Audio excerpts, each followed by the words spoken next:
Harper Audio presents Famous Father Girl, a memoir of growing up Bernstein, by Jamie Bernstein. This is the author. To my beloved, delicious family, in every generation. I feel like it didn't really happen until I tell someone the story. Dick Avedon. Chapter 1. The Osborne. The story goes that when my brother was born, Henry the Dachshund and I were both so outraged by the intrusion that we jointly peed on my mother's pillow. Nor was I consoled a year later, as I warily watched Alexander pull himself to his feet. Was this little interloper going to walk now, too?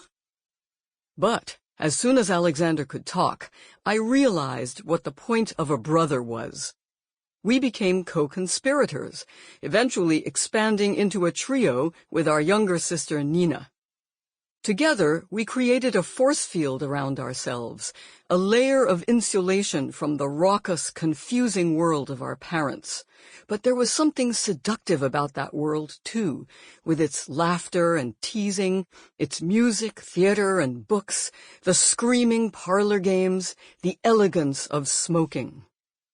We lived in a duplex in the Osborne, a 19th-century apartment building on West 57th Street that had, by the 1950s, acquired a patina of sooty grandeur. Alexander and I spent little time in the downstairs spaces. The living room, with its wall of smoked mirrors and pair of nested brown pianos, the connecting library, with its clunky television console, or the studio off the front hall, where Daddy worked. We never ate dinner with the grown-ups in the formal dining room.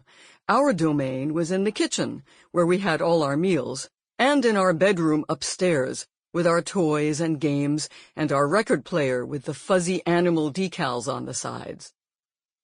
In the evenings, after Rosalia the cook gave us dinner, and our nanny, Julia, bathed us upstairs, my brother and I were brought in our bathrobes to the library, where our parents would be having before-dinner drinks with their friends.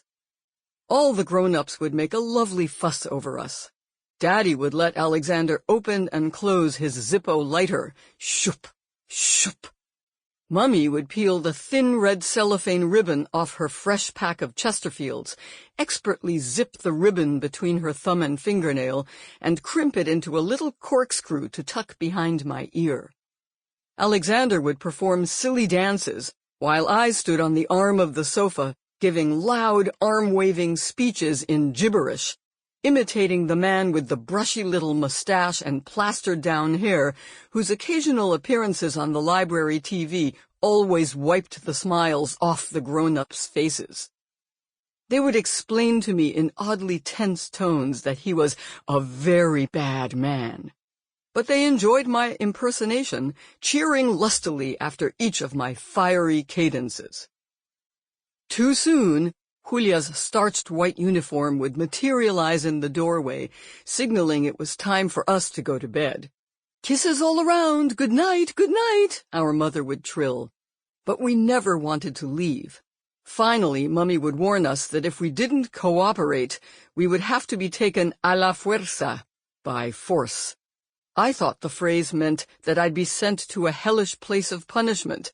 "I don't want to go to the fuerza," I would scream, kicking Julia's shins as she dragged me upstairs. The next day, she'd point accusingly at her bruises. "Look what you did to me."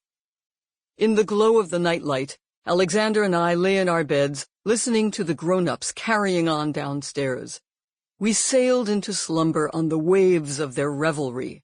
The tinkling of ice plopping into glasses, the roaring of songs around the piano.